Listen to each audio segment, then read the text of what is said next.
Hey everybody, what's up? It's Connor from the HooperCast, just talking real quick before we get started. Just want to remind you guys, please go to our YouTube channel, HooperCast, and click subscribe. Even if you don't use YouTube, even if you don't end up watching our videos, help us get our subscriber count back up. If we can get to 1,000 subscribers, we can monetize our videos again. So please go and just subscribe to the page and just help us bump up those numbers, and so we can reach more people and get a little bit of scratch in return for doing the show, which we love doing and will continue to do, whether you do that or not. But be a friend. Subscribe today. Here's the HooperCast.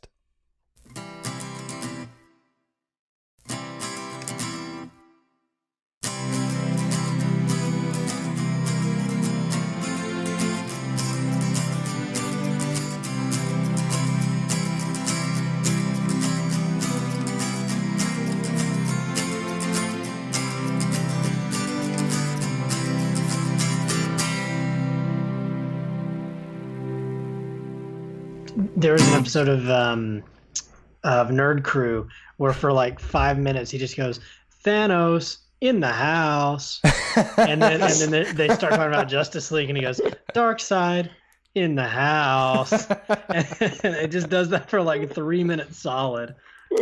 No, it's for me, it's for some reason there's just this drop from the Adam Carolla show that's just, it's Dr. Drew, and he's going, "Dr. Drew in the hizzy." and I always think of that, but like I didn't feel comfortable typing hizzy for some reason. Just today I was like, I don't know, I feel strange about it. I don't want to type hizzy. Yeah. Do people know about that? Or I mean, people know. Is it too late? It might be. Is hizzy bygone? Did you ever see that old clip of his name has escaped me. Like El Chapo. Oh, what's his name? What's the name of the guy that ran against Barack Obama in the second election? Mitt Romney? Mitt Romney. Did you ever see the video of Mitt Romney where he's like taking photos with a bunch of supporters, and it's like an African-American family comes up around him, and as they're all posing for photos, he goes, who let the dogs out? Who? Like as a desperate move to like fit in. It's so funny. He just nervously goes, who let the dogs out? Who? That's really fun. I can definitely picture anyone running for office going like, how about so who likes Drake? Right. You guys like this Drake character? Although I love that Mitt Romney's reference was like 20 years too late. Yeah. Did you guys ever see the picture of Romney? We're streaming, by the way, just in case you're about to have an opinion. He was with Trump at dinner.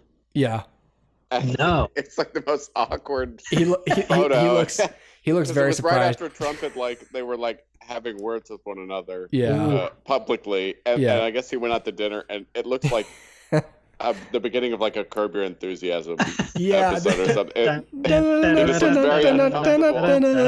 And Trump is smiling, look it up. There it is. Okay, great. Hey guys, it's the HooperCast. Welcome. I'm sorry. It's been a strange journey tonight. We're streaming live on Facebook. I've got Dustin in the house as always, and the hotkeys being not quite working as always. Hi, Dustin. How are you? I'm good. How are you? Lovely evening. It is lovely. I'm good. Yeah, man. That's cool. John, I don't have your picture right now. I don't even have your Jonos picture. It's lost somewhere. Oh dear.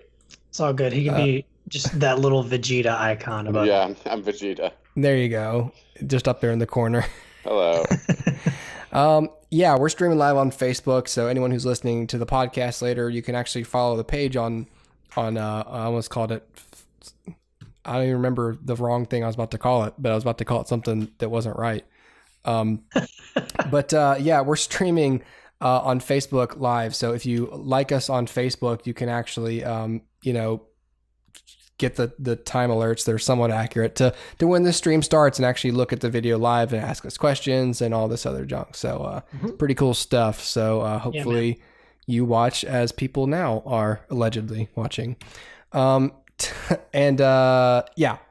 we're gonna get right into some topics tonight. Not gonna waste any time. I wanted to get y'all's opinion on a couple items of film news. Good. There it is. So there was an article today on comicbook.com, and it was, of course, the Fox Disney deal has gone through. And just has to get through some antitrust arbitration, I think, and a number of other formalities, basically. But it's happening. And so, of course, that possibly means X-Men films down the line, integrated into the Marvel Cinematic Universe, because now they will own those titles. And so we've kind of gone through what all that means. I don't know why the Safari page is freaking out. I'm going to go forward with it anyways. There's an article on comicbook.com called Fox should just end the X-Men movies now, because there are still two more X-Men films slated to be released through 20th Century Fox, already in production. So, with the current cast of the X-Men universe. And this would be the New Mutants film and X-Men Dark Phoenix. And so this article points out an interesting, sort of question, which is why bother putting these out? If they're just going to be absorbed by Marvel and Disney in a few years anyways, what's the point of having this James McAvoy, Michael Fassbender, this Fox continuity continue? So this guy's saying they should just end the movies universe now and be done with it. But of course, they list a few reasons why they should just go ahead and keep going with production. As well, mostly because the money is spent, they may as well finish them. There's no pressure because Marvel will be rebooting them anyway. There's a possibility they could actually be good films. Right. Sure. That's not the strongest point on the list. The strongest point is the money is spent. That's all I really care about. And so there's a few kind of things being stated in here about why it might be good to go ahead and end them, just because if you so there's some theories, I think, that they're gonna use them as a bridge into the MCU. But that they're, no matter what, they're sort of set up to end the Fox universe on purpose. But I don't know if they would keep the casting. I don't know. I'm not sure what's going to happen. So, there's also a hesitancy to pretend they don't exist at all, of course. So anyways, the whole question is because there are people listening probably who are fans of the X-Men movies as in their current forms. I think I'm pretty 50-50 on the X-Men films. I was here for Wolverine, and now he's not part of the equation, so I lost interest pretty quick. I haven't seen Apocalypse. I didn't like First Class. I'd put it below par at this point, going back and looking at it. And Days of Future Past is okay, but they have a huge problem with their continuity already, you guys. And so I wanted to see if y'all had any opinions about what they should do. Do y'all think that they should? I don't know how far they are into making these films, so I don't think anyone here thinks that they should just end those movies and not even show them. Am I correct in assuming that, at least? Yeah. John? They should probably still. I think. They should probably still be released. I think New Mutants has been done for a while, essentially, and they pushed the date back. So it would be weird to not even release that. Oh no, I definitely agree that they should be released. I just mean that I saw the title for this thing and I was like, end the X-Men movies, because obviously they're ending them because they've only got two more slated. They wouldn't write any new ones. So this is it. I would. Yeah, this is kind of it. I think what the real question probably is should they even attempt to set up additional, should they essentially acknowledge in these films that this is all, and potentially end the casting or the involvement of the current cast? And I suppose that's really up to Disney and Kevin Feige, wouldn't it be? I would think so. Yeah, most likely. I feel like they should be released because there's plenty of people who have worked on these and need to see them released. But having said that, I don't necessarily see a big reason to, story-wise end it, because I don't really feel like anything has been. Now, granted, I didn't see X-Men Apocalypse, but I don't feel like there's really a big overarching story that demands resolution. So I feel like they could almost just be like just end this movie and be done with it. No fanfare, just it's done and it's over. Because I think to draw attention to it kind of would make it seem like it was always planned to conclude here, but we know that it wasn't. So it would almost seem disingenuous anyway. So I feel like just let it be what it is, and then it can exist as a relic. And we know that like this is where it would have gone, and this would have been the next step, and whatever would have come later, and then we can see it exactly as it was intended to be, which is as not a conclusion, and then you can just kind of conclude it in your own mind. It'd be nice if it had like an ending scene, kind of like Star Trek Beyond, where it's kind of like everyone in a room, and it's like, yeah, we're the X-Men. Yeah, we're the X-Men. We're cool. Right. And we're all happy. Right, exactly. And that would be like, it doesn't need to be like a definitive season, series finale or something. But right, exactly. I guess I suppose is the argument because like it essentially just becomes like an unnecessarily cliffhanger. Yeah, I mean, you mean the argument against concluding it? It's also confusing to me. Like, I don't know what this guy wants, Like, I don't know. It's like he at the end of the article, I'll just spoil the article for you. He says Fox should call it quits on the X-Men movies now. He says up here, he says they should go, well, my God, where is it? He said they should go digital. Yeah. Like, don't release them theatrically. Like release them on Netflix or something? Put them somewhere people can see them, but don't like really get behind them, I guess, which seems kind of strange.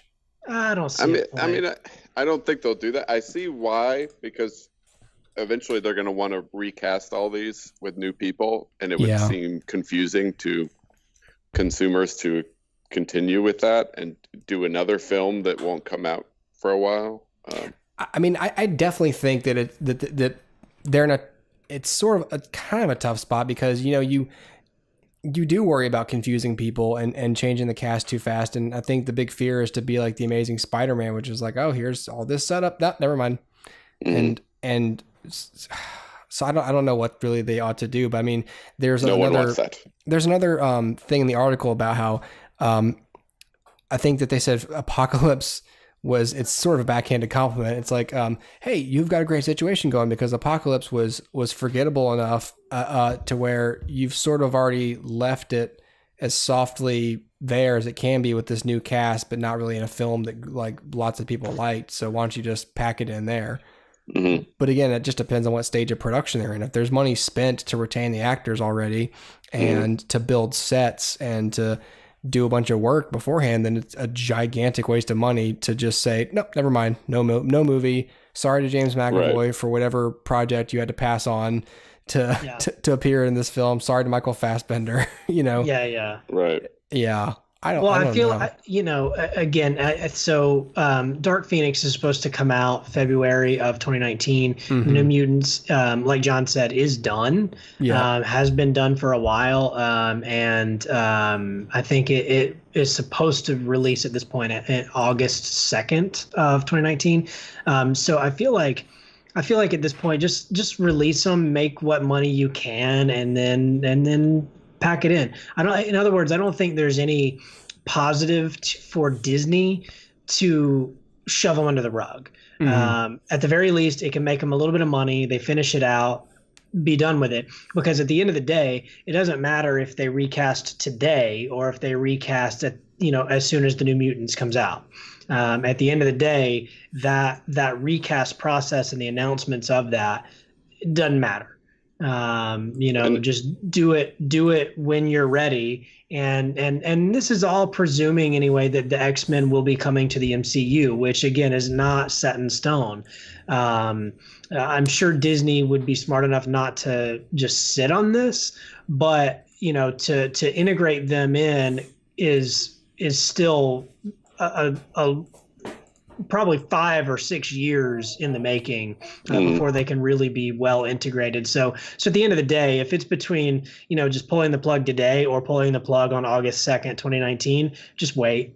Just make what you can off of it, milk it for all it's worth, and be done. But don't sink too much in marketing and just let it be.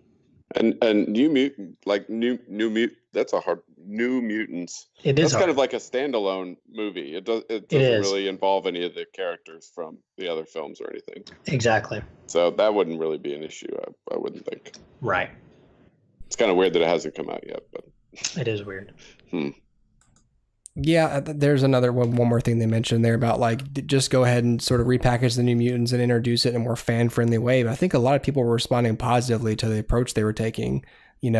Fox, I think it's like a horror film. Yeah, it's supposed to look like a horror film, and Fox was getting praise for the direction they were starting to take their films, because Logan and Deadpool and stuff, they were starting to take risks with them. And so a lot of people were worried that, well, if Disney buys them, are they going to just sort of make everything safer again? And, I don't know. I think best case scenario, they integrate it into the MCU and it becomes, as successful as anything else that Marvel Studios has made. And I don't think there's anything wrong with integrating it in. I could see the argument of, okay, well, we wanted our R-rated Logan and we wanted our R-rated Deadpool. And to that, I would just say, yeah, but if you want them to play with Spider-Man, then they can't be rated R. You can't have it both ways. So, as far as it being safe, just, hang it up and say, okay, it's going to be part of the MCU, and that's great. That's something new.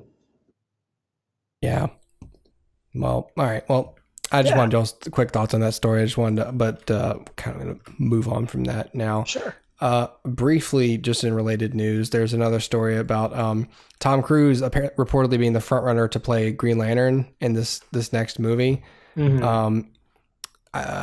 The big takeaway, that this is also from comicbook.com. They're saying the big takeaway from to this piece of news as well is, even if it doesn't end up being Cruise, it sort of shows that they're willing to put up a lot of money for A-list talent, which is a smart move by DC. At this point, I listened to an entire Business Wars. I listened to all 6 episodes today about the whole Marvel versus DC, the whole history of that, of that, rivalry. And it's just interesting to see how much they borrowed from each other, how much they copied each other, how much they had to take the lead from each other.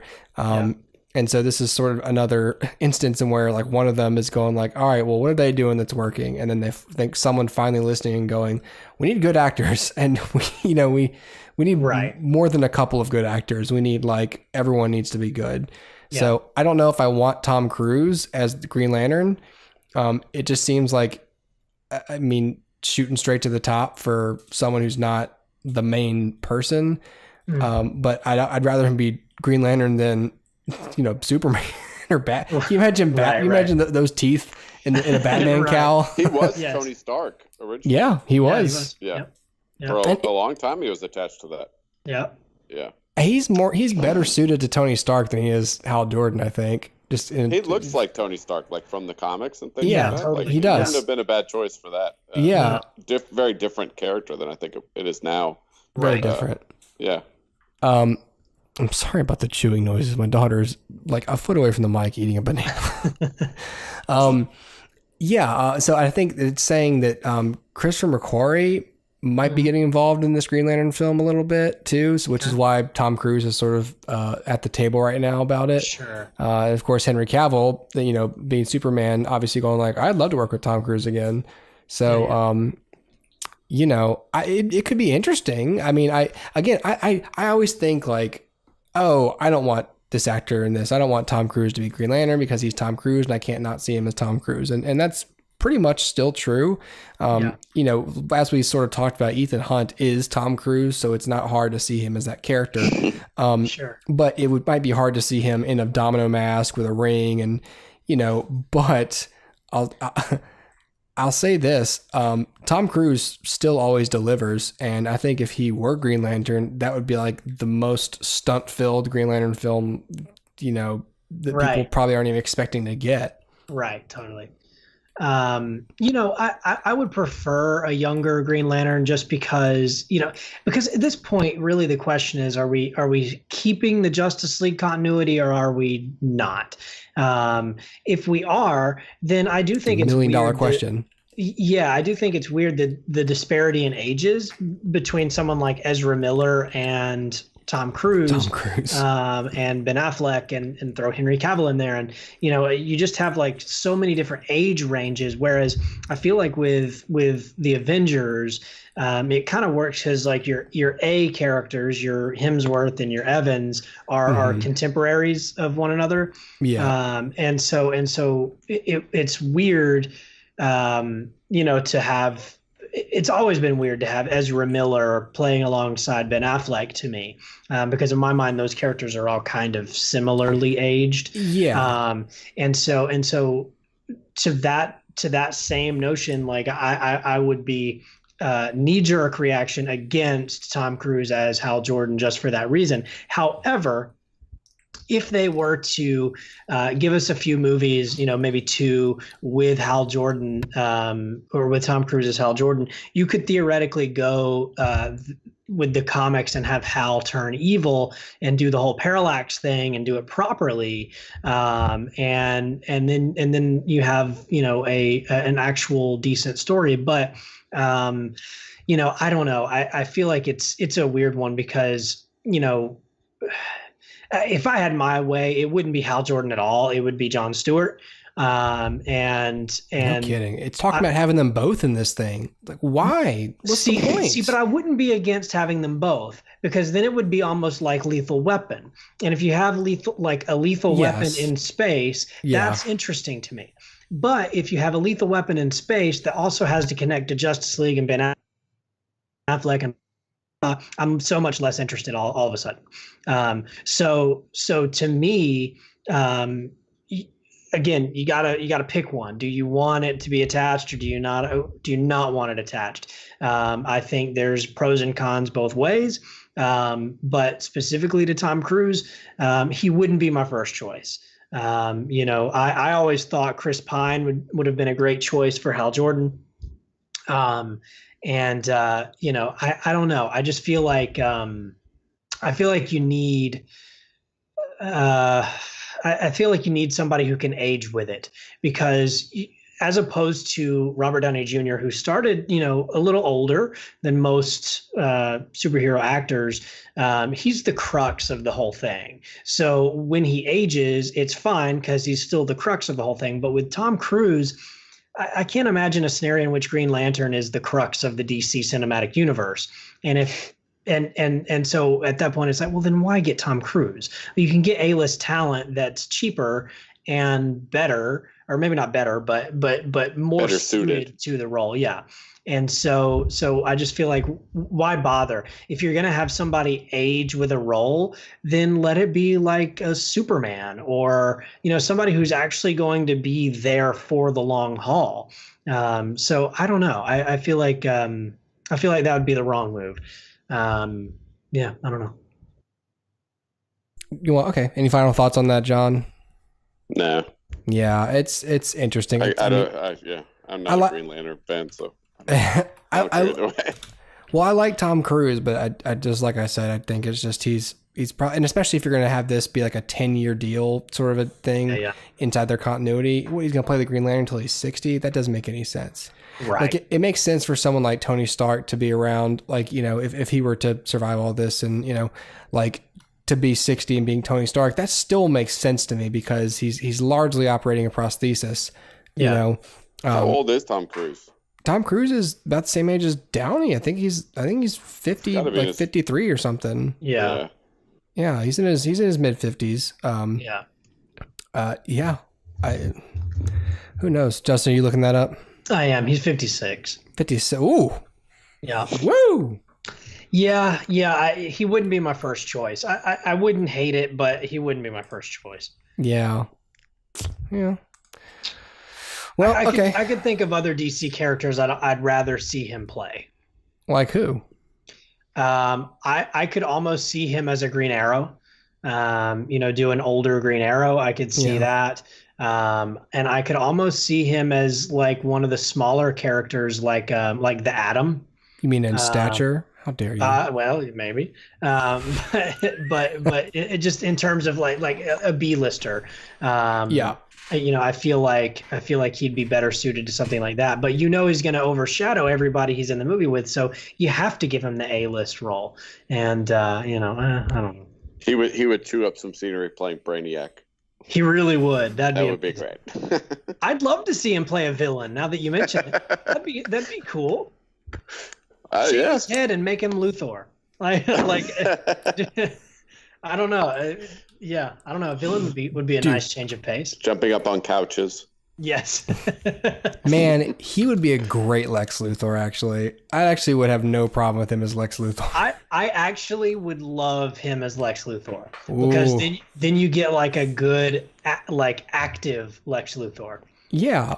Physically, well, just a better caliber of actor, but like also, I mean, yeah, like you said, like physically, like you have someone who's in shape and could realistically try and take on Superman. We talked about this when Jesse Eisenberg was first announced. I remember. Yeah. And how I felt like Luthor needed to be a physical specimen. Yeah, pretty much. Like he has to be at the top of his game, because at the end of the day, Luthor's trying to out Superman. He's trying to be the ideal man, and so you have to have somebody who's willing to go through those kind of training regimens and. Man, and can you imagine? Oh my God! It just dawned on me how good of an idea this is, Dustin. Damn it! I know, because him and Henry Cavill had such a great combative chemistry in Mission Impossible Fallout. I would love that. Oh, this hurts, Dustin. This is one of those times where it hurts me that it's not real. Mm-hmm. It's like that time where I realized I really couldn't fly and I never would fly. Right. Like never, no matter how hard, no matter how much I wanted to, no matter how hard. There was an episode of Dragon Ball Z where Gohan teaches Videl how to fly, and he's just like, you just sort of concentrate, and she just flies. And I was like, oh, cool, it's that easy. And I went outside, and I was like, okay, thinking happy thoughts, and here I am on the ground forever. Right. And I remember thinking, we were like 12 when that episode aired. I'm not. I'm.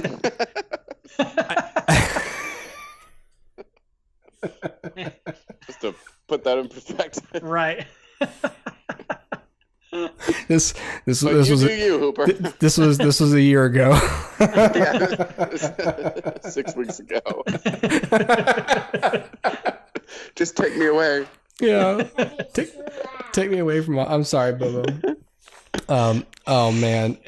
Anyway, yeah, it's frustrating me that this isn't happening, because not only, first of all, we've never seen Tom Cruise with a bald head. That's not reason number one that he should do this or anything, but just the fact that it's not like he's also known for playing another bald character. So it wouldn't be typical let's cast, even though we liked Mark Strong at the time, Dustin, it's Mark Strong's playing a bald guy. Oh, cool. Or Bryan Cranston or something. I think for a while they were talking about Bryan Cranston. It's don't do that. He just played a bald guy for 5 years. Don't do that. Right. Don't take away the significance of the look of Walter White to just shave his goatee and put him in a suit and make him Lex Luthor. And he's already played an evil bald guy. But Tom Cruise has maybe only once or twice played a bad. I don't even think he's played a real iconic villain. I can't think of anything. I mean, I'm sure he's done it. Grossman was almost bald. Yeah. But I think that can you imagine how, especially this late in his career too? I mean, I know he's doing fine with Mission Impossible, but can you imagine if also it was and at 57, he brought new life to Lex Luthor, and there's Tom Cruise, who's good looking, charismatic, a really talented actor, in great physical shape, and he's just up here bald, and there he is being President Luthor. You know, they do that whole storyline, and all of a sudden you've got Tom Cruise being charming and just, man. I'm on board with that. Like, why isn't this happening? This is going to be one of those videos, Dustin, that we come back to and say, what is it? Yeah, 2018, we said this, it should have just been Tom Cruise. And everyone's going to go, wow, you were right. Yeah. I'll just cut this part out of the video where I talk about how in the future we're right in case it never happens. Right. All right. Next item on the business list of things to talk about. We have a little bit of a Talking Bear theme going on today on the HooperCast. We're going to talk about Paddington 2 in a little bit because Dustin and I saw it a while back and we just realized we never spoke about it, and it warrants speaking of, I think. But before that, we have a newer release for your ass, and it is Christopher Robin, which Dustin saw. I know it's a strange way to announce a Winnie the Pooh film, but yes, it is. You know, but it's fine. Speaking of Ewan McGregor, by the way, who is the star of this film, there are no plans. Just one little 20-second piece of film news. He says there are no plans for an Obi-Wan solo film. I also saw that today on the internet, and we talked about how no plans for any Star Wars movie at this point. Right, because I think when we had the discussion about how an Obi-Wan film, like what it should be, we had that long discussion on the show about it. That was probably right after Solo came out or right before it came out. Yep. But either way, I remember soon after going, oh, well, now that's definitely not going to happen. Because they're not going to. And then like there was like an actual story that was like there are no plans for any new Star Wars films currently. Yep. I think I was talking to one of you and y'all are like, that's bad. It is bad. Yeah. Well, understandable. 100% understandable. Well, you can catch, if you want Ewan McGregor being a charming Brit, you can catch him in Christopher Robin, right, Dustin? Yes, absolutely. Christopher Robin is directed by Mark Forster. It is who's a delightful director. Yeah, as you can imagine, Christopher Robin is about Christopher Robin. So the story takes place during his adulthood. He is overworked and has no time to spend with his wife or his daughter. Finds himself kind of hammered down by life to the point where he's lost all humor and whimsy and the sense of play that he once had as a child. And so really when he needs him most, Pooh Bear shows up in the middle of London to bring him back to the 100-Acre Wood. It's a really cute movie. It's really a sweet kind of ode to childhood and to growing up too fast. The first little bit of this film reminds me of Up. So if you remember in Up, our main character meets his wife when they're kids, and then we get this lovely little montage of them growing up together, getting married, trying to have kids, growing old. We see all of it. And this is a little bit of the same way. So over the opening credits, we're seeing Christopher Robin leave the 100-Acre Wood. We're seeing him go about his life, and little things start befalling him that steal his childhood innocence. Things like the death of his father. Things Murder. Like murder. He murders 5 people. He does not, although he does go to war, so he probably does kill some folks. And so he loses his father. He goes to boarding school. These things that just sort of drain him of any sense of wonder that he once had. So the film, sort of the central thrust here is that his boss, played by Mark Gatiss, who you may know from Sherlock, among other British things. He is Christopher Robin's boss and tells him that, hey, you got to work this weekend. We got to figure out, who we're going to let go because the company's going under. We got to fire some folks. And so as luck would have it, he's promised his wife and daughter that he would take them away for the weekend. And when he can't, his daughter is heartbroken, and he's sort of, becoming cold-hearted, I would say, to the whole situation. So all of that kind of comes into play, and the way that his interaction with Pooh and ultimately Piglet and Tigger and Eeyore and the rest of the gang, the way that they're able to show this hardened man becoming a child again, I think is a really great and sweet way of doing it. It reminds me a little bit of Hook. It's that same sort of story where Peter Pan grew up and never visited Neverland again. It's that same sort of thing, only this time with Winnie the Pooh characters, which to me is I love Peter Pan, but this is a little more entertaining to me simply because the characters are sort of the legacy versions of these characters, if that makes sense. Like when in Hook, when Peter goes back to Neverland, we're not really seeing the characters that we once knew. We're seeing like the new crowd, and sure, there's Hook and whatever, but by and large, we're seeing, like Rufio and these new characters. And here we're still, seeing these unaged teddy bears and stuffed animals come to life. So it's really cool to watch. I'm super glad that they have the voice of Pooh and Tigger stay the same. So this is Jim Cummings. He has owned these roles for 20, 25 years now at this point? I would say 30 years. Yeah, at least with Pooh. Yeah. Yeah, he's just been Pooh forever, and Tigger too. And so, the fact that they were able to keep that consistent, I love, because nothing would have killed this faster than like Jack Black as Winnie the Pooh. So James Corden. James Corden as Pooh, and I don't know, Benedict Cumberbatch as Tigger. That's probably what we would have got.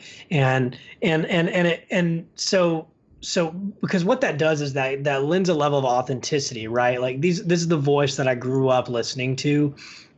So it's him. And so that just kind of, I don't know, tugs a little deeper at the heartstrings when you watch it. The film is well written, except for, I would say, maybe the resolution. I think it's got a weak resolution, this film. What happens to the characters is fine, but the way that the characters sort of get out of the predicament they're in is a little convenient. It's a little contrived, and it's a little too simplistic. So Pooh murders the boss. Yes, Pooh kills the boss, and then he's scot-free. I have had enough of you. Oh, hail Satan. And so, it's weird because, let me back up. Mark Forster directed the film. I'm not a fan of Mark Forster. He did Finding Neverland. He did World War Z. He did The Kite Runner and Quantum of Solace and Monsters Ball, I think. Yes. Quantum of Solace. Uh-huh. I know, I've got bad. So here's the thing. He's a fine director, but he tends to lose me a little bit. If you think about Quantum of Solace, how often in those action scenes, it's like, I don't even know what's happening at this point. Yeah. There's a little bit of John doesn't remember. I fell asleep. John fell asleep. Probably a half hour in. Right, just gone, like conked out. There's explosions and everything. Dude, John took a nice There nap. were explosions. I woke up briefly. Oh, did you? Okay, I thought you were just out the whole time. No, I woke up for like 3 minutes and then went back to sleep. I'm not even joking. That's the funniest thing. That's the funniest thing. John woke up and said, "Oh my God, I fell asleep in a movie," and then 3 minutes later said, "This is okay. I'm going back." Yeah, I was like, I'm not missing much. This is fine. Yeah, not like, I also oh my fell God. asleep when I first saw Thor: The Dark World. I don't blame you on that either. Which I think is fine. But it's better than Quantum of Solace. Yeah.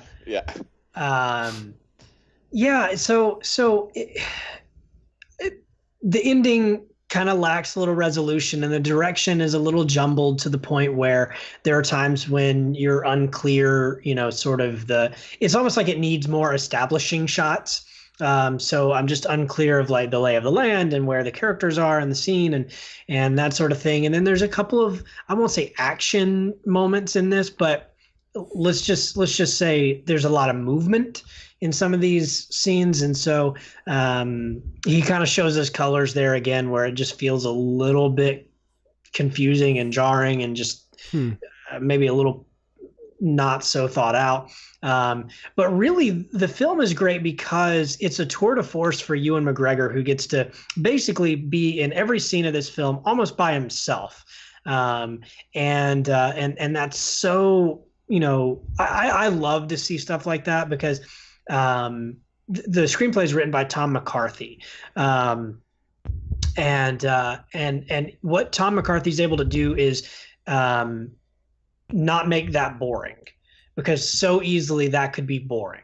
And yet everything that Christopher Robin does in this film is entertaining and transfixing, and every moment that Pooh is in it is heartwarming and delightful and funny and exactly what it should be.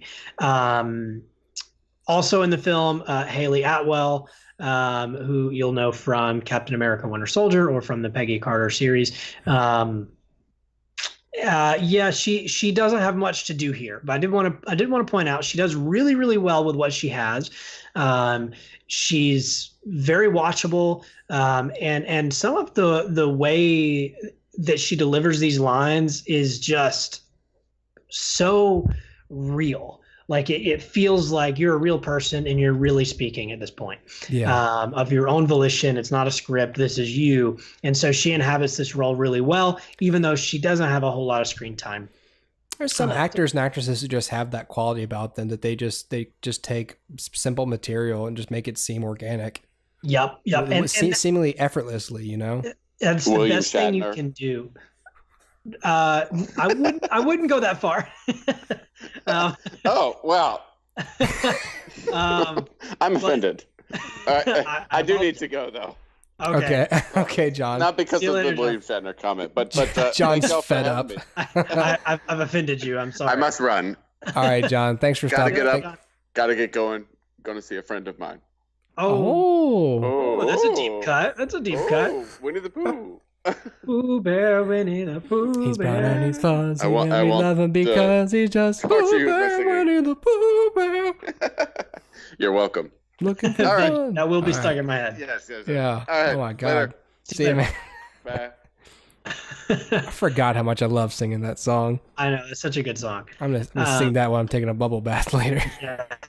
Yes, it's such a good song. So you're right. Some actresses, some actors have that ability, and that's really the best thing you can do with a role like this. It's so small. If you really try to sell it as like, I have this deep arc, like it's not going to be genuine. Yeah. So the best thing you can do is just make it sing, just make it natural. Make it nice. And that's exactly what she does. So I got to give her credit for that. Ewan McGregor really does a really good job here. And like I said, I got to give all the credit in the world to Jim Cummings, who just totally embodies these characters. And Brad Garrett, who has taken over for Peter Cullen as Eeyore, does a phenomenal job. Good. Yeah, I love Brad Garrett, and I think he really, really knocks it out of the park here. Some of the other voices, Owl is voiced by Toby Jones. Rabbit is voiced by Peter Capaldi. Kanga is voiced by Sophie Okonedo. And so I really love those actors and actresses. I had a really good time just watching these animated characters come to life in a new and exciting way, because we're used to seeing them in that 2D kind of style. But now to see them. This picture, I'm sorry, Oh, can I go back? There it is. Oh, look at that. The keys work. This picture of Owl is terrifying. It's photorealistic. But like his face, he looks like he has like a Cheshire cat, like Joker Glasgow grin. Smile. Like that looks like a nightmare. Like he's just looking like, I'm gonna kill you. Like that could be from a horror movie. Yes. No, but what's really fun about that is so Owl's photorealistic. He's like a real owl. Yeah. Rabbit is photorealistic, like a real rabbit. But all the other characters are stuffed animals. Yeah. And it's a really fun sort of juxtaposition of all of that. They do pare down the characters a good bit, so don't expect much from Rabbit, Kangaroo, or Owl. It's really Pooh, Piglet, Eeyore, and Tigger in this movie, and that's really all you can ask for because you can only give so much screen time to these characters, and really, if it was like devoting too much time to like Kanga, I would be like, oh, but I wanted more Tigger. So they really made the right choices with that. I'm seeing what you're talking about now. I'm looking at this picture of the whole cast and yeah. But look, it's a really fun movie. It's a really sweet movie. I've heard some people say it's a little slow, and I don't have a problem with that. I think that's maybe the point, maybe what Pooh is trying to get across to Christopher Robin in this, in his own little way, is that slowing down is sometimes exactly what you need.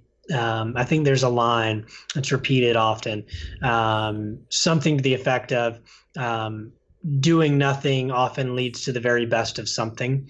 And so the movie kind of takes its own advice to heart, slows down, gives us a tight story around one character, and how he relates to the stuffed animals and human characters around him. It's a really sweet and fun movie. I would recommend taking the wife or the family to this. It's a really, really, cute kind of date movie. In the end, if you wait for this on Redbox, you won't be disappointed. I think that's a good decision. But if you're able to catch this in theaters, more power to you. It's not one that demands to be seen there, but it's always fun to see it with a little bit of a crowd. We had a little girl in our audience who sometimes when we see movies, the kids are obnoxious, but this little girl was just loving every second of it. And her little interjections here and there were just hilarious and cute. And so that's always a really good way to kind of judge audience reaction and the success of the film. So you know what? Look, it's got like a 70% on Rotten Tomatoes. So there's some people who aren't digging it, but I love the sweetness of it, and I love that it allows itself to be cute and allows itself to be kind of saccharine. So you know what? I'm going to give it 4 stars. I think it's a lot of fun, and I think you'll have fun with it. Yeah, I think this is a great way to bring these characters back to life and back to relevance. That's great. Yeah. Yeah, because this is one of those things I looked at and was like, oh, like I wonder if like I could, if I could show this to my daughter and if it would translate. I mean, she obviously, you may have heard her, she recognizes these characters immediately, like, oh, that's Winnie the Pooh. So there's no sort of trouble with that. I don't know if it would freak kids out to see them so real like that, but I think the stuffed animalness of them, I think adds to it. If it was like a realistic bear, it would be like, oh my God, it's a bear in a t-shirt and it's red, it's stained with blood. But can you imagine if Pooh just walks up, like, so because in the trailer he's on that bench, he's like, oh, what to do, and then you hear Pooh's voice going, what to do indeed, and if he turned around and there's Pooh, just like his face just covered in blood. It's like, oh, Pooh, oh God, Pooh, I thought you used to wear a white shirt. Oh, it was white when I bought it, yes. And then of course there's Al again. Here comes Al, like, hey, save some people meat from me. You're human again. What's making what? Ryan's taking too much. I'm making too much noise. Amelia, do you want to see this Winnie the Pooh movie? Yeah. You do? Mm-hmm. Okay, we'll do it. All right, so there you go. That gets a seal of approval from my daughter. Yeah, dude. I mean, we've been trying to watch more. I've been trying to get more live action movies for the kids to look at lately, just to sort of separate from, because there's plenty of animated fare for them to watch. And to my dismay, I think their brains are processing it the same. I think they look at something like Wreck-It Ralph and something of much lesser quality and go, "Oh, these are the same." And I'm like, they're not old enough to understand the subtle differences yet. So for me, it's like, well, I've been scrounging Netflix for like live action, kid friendly films lately, just to give them just to give them something like, oh, here's like people, but here's like a light premise that's good enough for your age. Until we can because it's easy to see like, oh, this is a live action film. This should be taken more seriously than animation probably would, just as a cartoon. It just feels more real to kids, I think. Until you're old enough to understand story subtlety and mature themes to where the format doesn't matter as much. You can accept it as a different medium for storytelling. So yeah, totally. Cool. All right. You said 4 stars then for Christopher Robin? Yeah, 4 stars. Awesome. All right. Well, let's hit the jump, Dustin. Let's do it. Yeah, guys, definitely check out Christopher Robin. 4 stars do not come cheap for the HooperCast. They do not. For sure.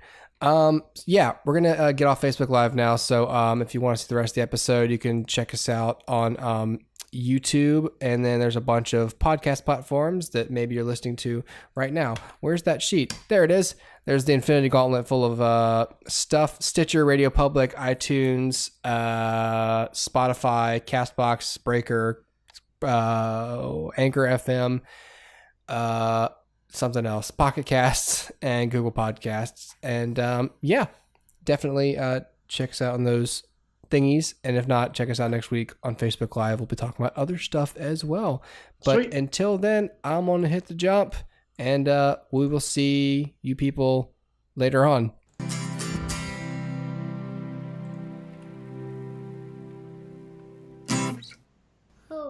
Oh, there goes the stream. Just like that. Snap my fingers. It all disappears. All right. We're going to have to go through a little bit of a speed round to get through a couple of these next things, Dustin. Yeah, let's do it. Let's talk about Paddington 2. Let's do it. You saw this, I think, before I did. Yeah. A good ways before I did. Yeah. Yeah, I saw it. I probably saw it, I don't know, 2 months ago, maybe? I saw it maybe 1 month ago. Okay. Yeah. So I got this on Redbox because it's still pretty new. The first film is on Netflix, and we've already spoken about the first film. Yeah. So if anyone wants to check that out, just Google HooperCast Paddington 2 or Paddington, and you'll find our thoughts on that film pretty quickly. Yeah. So Paddington 2, I don't know if it's the same director and all that jazz. It certainly feels the same. Mm-hmm. But Paddington 2, just to sort of cut to the chase, I mean, it takes place. It's a direct sequel. The movie starts, and his neighborhood is much better than when he found it in the first film because of his kind influence. But something happens. He gets thrown in jail. But he ends up making prison better. It's weird for me to talk about the plot of this film because it's hard to concentrate because my daughter's talking, but that's one reason. But the other reason is because the whole point of hey, you need to stop doing that, please.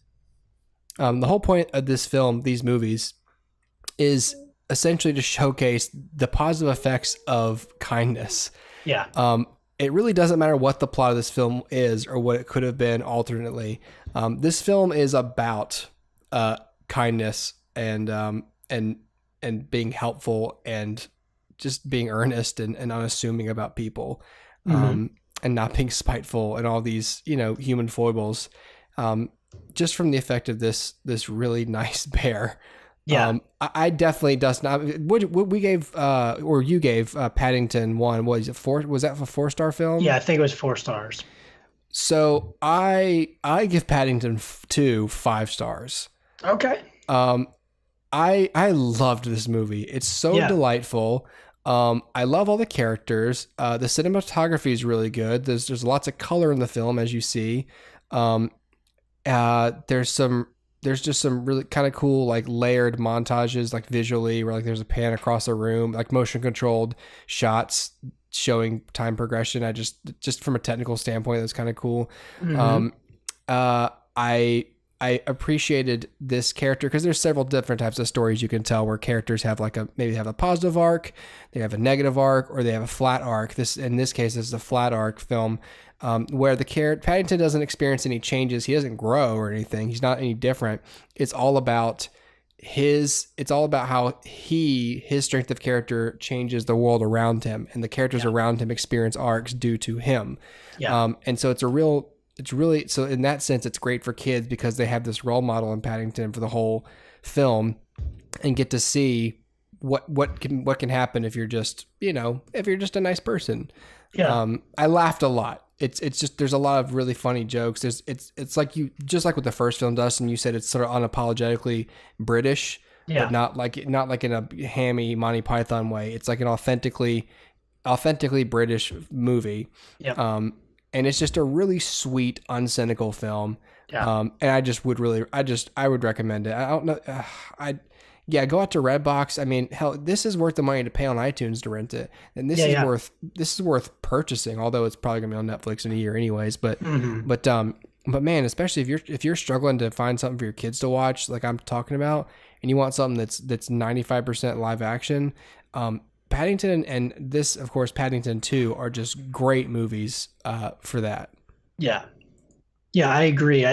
For Paddington 2, I'm going to give it 4 stars, simply because to me it felt like more of the same, in a good way. The first one was great, and so this is also great.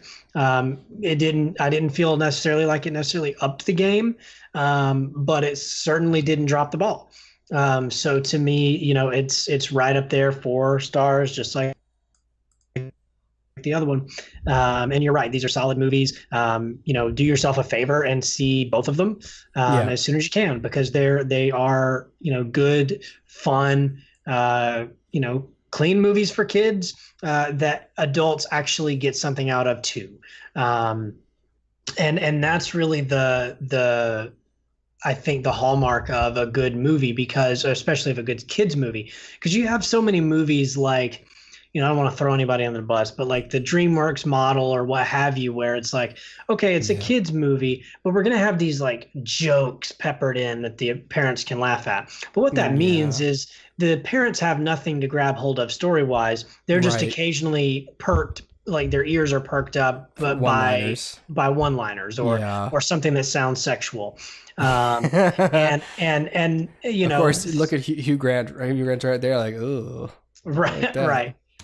But like, think about like Shrek. Like Shrek is that way. It's especially as it gets further along, like all the other DreamWorks movies, it just kind of became a joke factory on the adult side of things. Just listen to this joke and be done with it. So for that reason, I think these movies are so much better than so much that's out there, because it's something that adults really can latch hold of. And sure, it's not going to change your worldview, and it's not going to like challenge you as an adult and say, I never thought about this that way. But what it is going to do is give you good characters that you feel for and can root for and can enjoy watching. Paddington is a blast to watch on screen, thanks no small part to Ben Whishaw, who voices him. Just makes him so like friendly sounding. And then of course all of the human characters around him, Hugh Bonneville, Sally Hawkins, even Ron Weasley's mom, like these characters, what's her name? Julie Walters. All of these characters are fun to watch and interesting. And you're right, they have an arc because of him. And in that way, it sort of bucks the trend of, we have to have a character with a huge flaw that gets resolved at the end. And not saying that that's a bad way to go, because that's sort of the crux of all storytelling. But that way you're allowing Paddington to be himself from beginning to end. You don't have like a half version of Paddington at the beginning and a full version of Paddington at the end, which is a trap that a lot of movies fall into. If you did like a, I don't know, I'm just thinking like kids characters, like a Bugs Bunny movie, you'd expect at the end him to be saying, "What's up, Doc?" and be sarcastic and blah, blah, blah. Mm-hmm. But like at the beginning, he'd have some flaw that makes him like unlikable pretty much and like a half character. And then he becomes that. Or even think about what Zack Snyder tried and failed to do with Man of Steel. He's not Superman and then he becomes Superman. But that's not how that worked out. But at the end of the day, what you want to see when you see Paddington or Superman or Bugs Bunny is you want to see that character be that character for the entirety of the film. So what's great about this is the characters around him are affected by him, and such a smart way to do it. Yeah, absolutely. And again, like it wouldn't make any sense for him to come out of Peru with a bunch of these character flaws, given his backstory. Exactly. And to learn, it would be sort of, I don't know. This is not the right word to use, but I'm just going to use it just to get the thought out. Sure. It would be borderline racist for him to come to London and a bunch of humans to go, "Here's how you act, Paddington, you stupid bear." Right, right, exactly. Yeah, and at the end of the day, like you don't want it to be too heavy dramatically, so it's not like he can come out of Peru being like, "My uncle's dead. Oh my gosh," and like he's so like down and then like becomes an optimistic character. That's not fun to watch. Like have him be optimistic through the whole thing, and the characters around him are affected by this. And yeah, so yeah, I really think this is a smart movie. It's a movie for adults, it's a movie for kids, it's a movie for everybody. Yeah, I can't recommend it highly enough. Yeah, absolutely. I love Paddington too. Five stars for sure. It's weird because like, for us to give a film like this 5 stars, because some people might be like, "Oh, this and not like The Shape of Water," also starring Sally Hawkins, or not whatever other film. Like, what gives? And it's just like, well, this film doesn't have a very high bar, and meeting a low bar doesn't make a 5-star film. But there are no. At least the reason I give it 5 is it makes me feel so good, and it does it through character, and through story, and through this real. Pretty simple, but pretty meaningful plot. And, I had some other thought. Well, it's gone now. Well, speaking to that point, and maybe it'll come to you. Speaking of that, art is to be judged on its own merits. Mm-hmm. So something like Shape of Water and Paddington 2 are so distant from one another in terms of what their intentions are, what their goals are. With this piece of art, with every piece of art, you have a goal. I want the audience to feel blank. I want the audience to take away blank. So you judge each on its own merits and say, okay, is Shape of Water maybe a more technically proficient film? It's debatable, but maybe. Sure. And is Paddington more childish and simple? Yeah, sure. But at the end of the day, was Paddington 2 aiming for that same highbrow level of artistry that Shape of Water was? No. And if it was, then it wouldn't be a 5-star movie. It wouldn't be a 4-star movie. It would be a 1 because it didn't achieve the goal that it set out to tackle. So each piece of art has to be judged on its own, which is why, a lot of times you'll find, movie critics who love a movie and maybe like 5 in a row that you loved. And then like all of a sudden you love the 6th movie and they hate it. It's because every movie is judged on its own merit, and you will always bring in your own presuppositions to a film, and the film either meets or those expectations, or it falls based on what it does for you personally, and what it does based on its own objectives.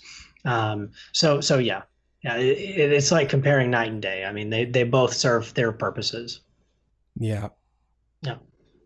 It was funny because speaking of Shape of Water, when I was watching this with my wife, who I watched Shape of Water with, and there was 1 or 2 times where like Sally Hawkins would do something that it would almost seem like it's obviously not meant to be a callback to Shape of Water, but like there's the sort of plot point that like her character is training to like swim across the English Channel or whatever. Yeah. So she's doing a lot of like swimming work. And Tara looks over at me and she goes, "She really likes swimming, doesn't she?" And then like later on, like she dives underwater to get somebody out of like a wrecked vehicle, and she's swimming underwater, and Tara goes, we were like, she needs to call the fish man. She needs to call for the fish man. And then I pictured like her trying to get the door open and failing, and then for the fish man just go like, bloop, bloop, bloop, bloop, bloop, like, "I'll help you," and just like, open the door and then turn and just like, and just like make out with her. Yeah. And then for her husband to be like, "Who is this man, darling?" And for Paddington to just go, "I think he's a man who's a fish. He's a fish man." He's a fish man. I was going to say earlier there's no logical fallacies in this film. Yeah. There's only one where, but it's also the funniest joke in the movie for me. And he's hiding in this trash bin, and someone's like, "But remember, Paddington, you need to be or think like a bin or be the bin or something." And he's like, "Okay." And so he's walking around as a trash can, and then like he stops, and a cop throws a piece of trash into him, and then he says something like or he sneezes something. He does something. And he gets the cop's attention. And he's just like "Who was that? Someone's in that bin." And I think he literally says like, no, "It's just me. I'm just a bin." And he says, "Oh, okay." And he just walks away. And I laughed. I just said, "What?" And I just sort of accepted it. And he waddles away and just goes, "I quite like being a bin." And I just fell off the couch. I was like, "What's he talking about?"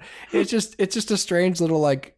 It seemed like we'll come back to this area of the script, and they just thought, "No, this is funny. That's fine. It's fine. Just leave it." Sure, because it's fine." But I just sort of thought, no, okay, I guess I have to mark. That's not enough to take it down from 5-star. One logical fallacy, but I just. That's funny. I kind of love being a bin. I love being a baby. Maybe this is like 4.5. I don't know. I'm talking it up, Sure. Yeah, I don't know. It's really great. I just think, because I give it 5.2 because I think it's really rewatchable. It doesn't just lose its value after one viewing. It's unequivocally positive and entertaining, and mostly logical throughout the whole film. So yeah. And that is Paddington 2, and that is also the end of the show today. Okay. So thank y'all for watching. Thanks for subscribing. Please, I should have said this at the beginning of the show. I'm gonna do I'm gonna do a little pre-roll for the show. Look at that. Do it. Power technology. So please subscribe to the YouTube channel, bump the numbers up, and there was another thing. I forgot what the other thing was, so oh well. I'll put that at the front too, I guess, whenever I remember it. Anyways, thanks for participating in the HooperCast tonight, everybody. Have a good weekend. Get out there, see some good movies, and we've got more stuff to talk about next week. Yeah. Goodbye. Bye.